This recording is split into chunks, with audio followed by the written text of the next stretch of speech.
grapple with the challenges that persist in this. নিষেধাজ্ঞা থেকে বাঁচতে ইরানের শেষ প্রচেষ্টাও ব্যর্থ। শুক্রবার জাতিসংঘের নিরাপত্তা পরিষদে হওয়া ভোটে তেহরানের ওপর নিষেধাজ্ঞা আরও 6 মাস পেছানোর রাশিয়া চীনের খসড়া প্রস্তাব 4-9 ভোটে নাকচ হয়, যেখানে দুই দেশ ভোটদানে বিরত থাকে। ফলে ইরানের পারমাণবিক কর্মসূচি ঘিরে পশ্চিমা বিশ্বের চাপ আরও বাড়ল। নির্ধারিত সময় অনুযায়ী বাংলাদেশ সময়ে রোববার ভোর 6টা থেকে কার্যকর হবে নিষেধাজ্ঞা।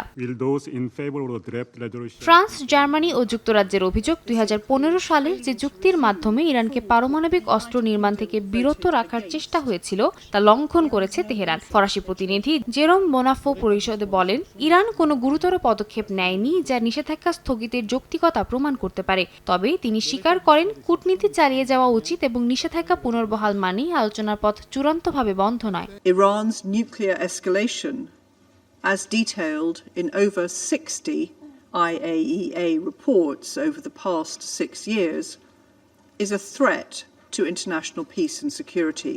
In its vote last week, this Council fulfilled the necessary steps of the snapback process set out in Resolution 2231. Therefore, UN sanctions targeting Iranian proliferation will be reimposed this weekend.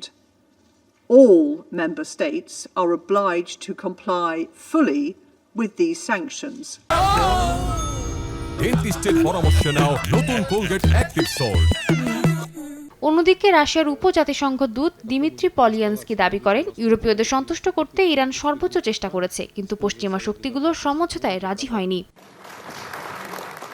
জাতিসংঘ থেকে কাতার ভিত্তিক গণমাধ্যম আল জাজিরার কূটনৈতিক সম্পাদক জেমস বেইস জানান, সপ্তাহ জুড়ে নিউ ইয়র্কে ইরানের পরমাণু কর্মসূচি নিয়ে আলোচনা হলেও কোনো অগ্রগতি হয়নি। এমনকি ইরানের সর্বোচ্চ নেতা আগে ইঙ্গিত দিয়েছিলেন নতুন করে নিষেধাজ্ঞা কার্যকর হওয়ার সম্ভাবনাই প্রবল। বিশ্লেষকদের মতে, বিদ্যমান পশ্চিমা নিষেধাজ্ঞার উপর নতুন নিষেধাজ্ঞা চাপলে ইরানের অর্থনীতি আরও চাপের মুখে পড়বে। সাদিয়া তাসনিম, সময় সংবাদ।